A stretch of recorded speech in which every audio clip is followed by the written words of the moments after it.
Clothing should be timeless and clothing can be seasonless. That's an outlook eco-conscious designer Shubhra Chandra wishes more consumers would take.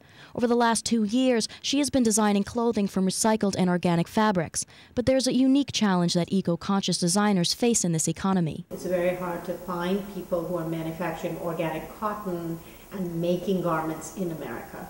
And in the future, if I could find a resource, I would actually make them here, and I would, use American organic cotton.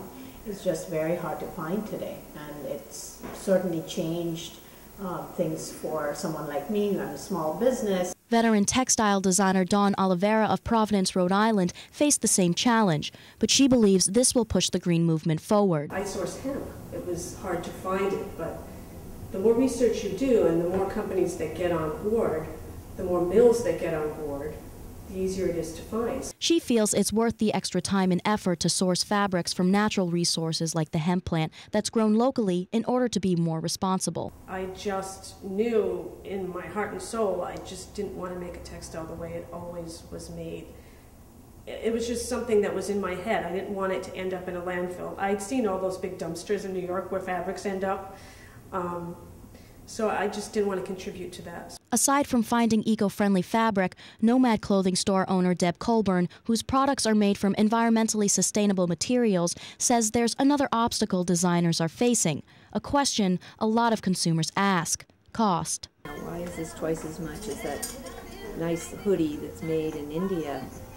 And you just have to educate your customers that if you want to have production here in this country and you want to have a green environment, it's going to cost more. So, you just hope that you have a customer base that will respect that and appreciate it.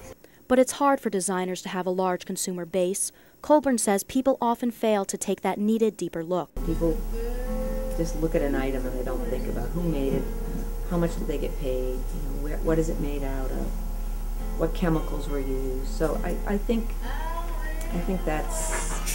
the clothing industry needs a lot more educating the public. Textile designer Dawn Oliveira says she finds a way to educate her customers. I put all that information on the tags, on all of the items that I make and on the fabric so that the customer can read it and understand it. Oliveira says designers must be able to back up their eco-friendly claims. The challenge is biting the bullet and following through with what your goals were and not trying to take shortcuts. These shortcuts can be avoided by mapping out the strategies from what Oliveira calls from farm to shelf.